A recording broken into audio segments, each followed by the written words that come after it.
বলছে দাদু তুমি এবার মরে যাও, তোমার এই কষ্ট আমরা কেউ দেখতে পাচ্ছি না, তোমার শরীরে যন্ত্রণা হচ্ছে আমরা বুঝতে পারছি। দেখবেন মা, এটা বাস্তবেও হয়। যখন কোনো ব্যক্তি বয়স হয়ে অসুস্থ হয়ে বিছানা সজ্জা হয়, আমরা আত্মীয় পরিজন সবাই ভগবানের কাছে ডাকি, প্রভু ওকে আমাকে এবারে নিয়ে নাও। কারণ এত কষ্ট মানুষের দেখা যায় না। যখন অনেক মানুষ কষ্ট পায় না, আমরা বলি এবার তুলে নাও। তো ভীষ্ম যখন কষ্ট পাচ্ছে, পাণ্ডবরা বলছে দাদু এবার তুমি মরে যাও,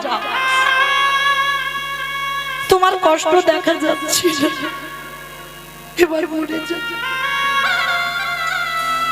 দাদু বলেছিল যুধিষ্ঠির আমি এখন মরতে পারবো না।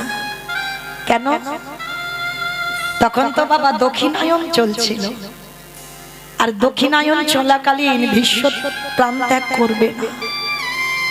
কারণ দক্ষিণায়ন চলাকালীন প্রাণ ত্যাগ করলে আবার মনুষ্য জীবনে আসতে হবে, আবার কষ্ট ভোগ করতে হবে।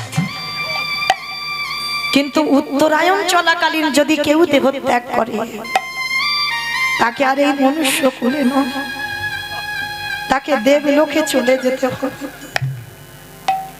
তাই ভীষ্ম বলছে আমি এখন ইচ্ছা করলে আমি মরতে পারবো না, উত্তরায়ণ পড়বে তারপরে তো আমি দেহ রাখবো। আর তাছাড়া আমি যে এখন আমি মরবো, আমি তো মরে শান্তি পাবো না। কেন দাদু তুমি মরে শান্তি পাবে না কেন? কি হয়েছে? কারণ আমি তো একজনের কাছে ঘোর অন্যায় করে রেখেছি। দাদু কার কাছে? বলে আমার তো ভরে ভরে অপরাধ, কিন্তু এখন যে অপরাধের কথা আমার মনে পড়েছে, সেই অপরাধটা তো আমি দ্রৌপদীর কাছে করে রেখেছি। আমি দ্রৌপদীর কাছে ঘোর অন্যায় করে রেখেছি, সে পাপের ক্ষমা হবে না। আর দ্রৌপদী ক্ষমা না করলে আমি কোনোদিন মুক্তিও পাবো না। দাদু তুমি কি এমন পাপ করে রেখেছো? বলে যুধিষ্ঠির অপরাধটা তো আমি সেই পাশা খেলার দিনে করে ফেলেছিলাম।